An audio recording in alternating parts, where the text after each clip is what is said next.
नमस्कार मोर चैनल को आपण माननकु स्वागत जनाऊँगी।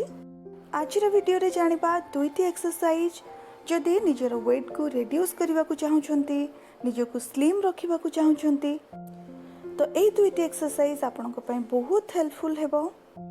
यह आमर होल बॉडी रो फैट को रिड्यूस करिवारे हेल्प करिवो। तो अभी प्रथम एक्सरसाइज आरंभ करिबा। प्रथमे आमे दुई पाद को जोड़ी एभली एकदम सीधा बसी जिबा।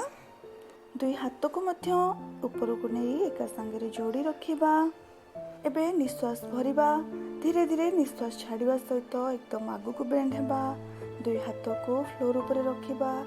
मुंड को मध्य फ्लोर ऊपर रखिबा को चेष्टा करिबा। एबे पूर्व अवस्था को जिबा। एभली आमे रिपीट करिबा। निश्वास छाड़िबा सहित आगु को बेंड हेबा। दुई हाथ को फ्लोर ऊपर रखिबा। आपण जितकी कंफर्टेबल सेतिकी बेंड करिवे। जदि हाथ फ्लोर ऊपर रखि पारनांती तो आपण जितकी जाए आगु को आसी परिबे सेतिकी आसीबे। पुणी थरे पूर्व अवस्था को जिबे।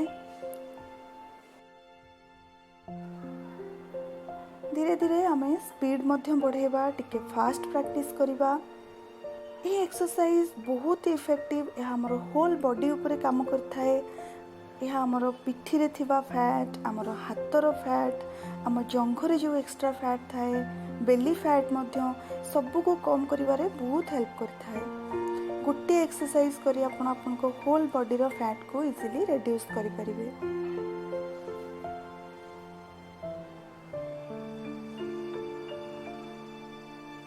एबे रिलैक्स करिबा। एबे जिबा हमर सेकंड एक्सरसाइज को। दुई गोड़ मझिरे एमती गैप रखी बसी जिबा। दुई गोड़ को एकदम सीधा रखिबा। दुई हाथ को ऊपर को नेबा संगे प्रथम राइट साइड को बेंड हेबा। पुणी लेफ्ट साइड को बेंड करिबा। से समय रे दुई हाथ को मध्य फ्लोर ऊपर को आनुथिबा। जदि आपण फ्लोर रे रखि पारनांती हाथ तो जितकी कंफर्टेबल सेतिकी बेंड करिवे। एयाक मध्य टिके फास्ट प्रैक्टिस करबा को चेष्टा करिबा। टिके स्पीड को बढ़ेबा। 15 ରୁ 20 थर पर्यंत यह रिपीट करिबा। तो ये थिला आज वीडियो। जदि आपको वीडियो भल लगी थाए लाइक करिवे, शेयर करिवे, चैनल को सब्सक्राइब करिवे। धन्यवाद।